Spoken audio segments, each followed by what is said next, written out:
était originaire de Châteauneuf-du-Fou. Je respectais infiniment cet homme, droit comme un is, mais sans raideur, sérieux, mais non dépourvu d'humour. Fils et petit-fils de paysans, tout comme Pierre-Jacques Esselias, nanti du certificat d'études, il monta, entre guillemets, à Paris, entra au PTT, administration dont il gravit les échelons un à un par concours interne pour terminer receveur en fin de carrière. Le cheval d'orgueil est l'ouvrage qui a le plus marqué ce lecteur assidu, ce qui n'est point pour me surprendre car je retrouve son ombre au détour de chaque ligne. Il ne manquait jamais, lors de repas familiaux, d'en évoquer des passages entiers qui illustraient de ses propres souvenirs.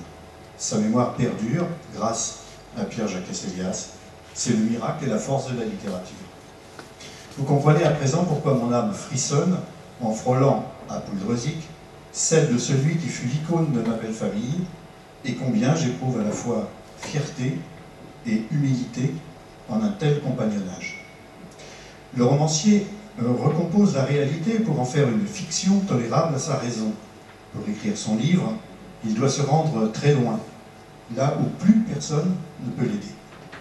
S'il n'est pas possédé par sa plume, il n'est qu'un terrain vague. C'est pourquoi je peine tant à écrire.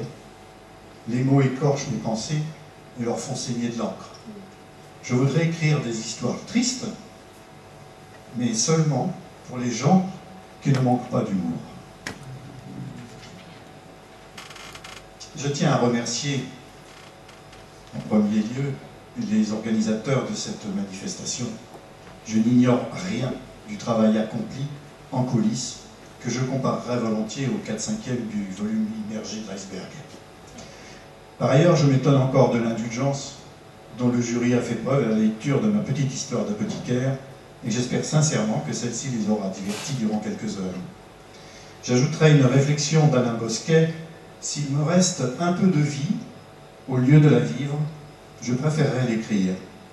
Je pourrais au moins la corriger. Et enfin, je conclurai par une petite anecdote. Il y a quelques jours, le petit-fils de ma compagne, âgé de 4 ans et demi, me confiait sur le chemin de l'école son inquiétude. Je reprends les termes exacts.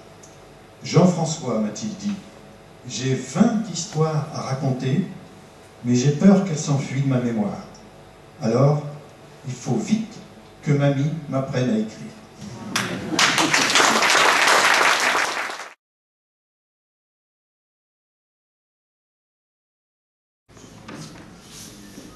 Le chèque va être remis conjointement par Mireille Vibou, qui est vice-présidente de l'Association des écrivains bretons, Josette David, qui est secrétaire de l'Association des écrivains bretons, et comme elles ont la technique pour remettre, elles vont couper le chèque en deux, et chacune donc remettra un morceau du chèque à Olivier Cousin, qui lui sera en charge de le reconstituer pour le donner à la banque. En tout cas, félicitations.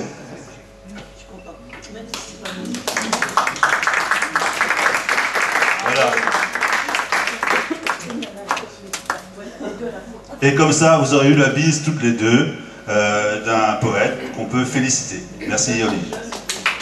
Jeune et beau.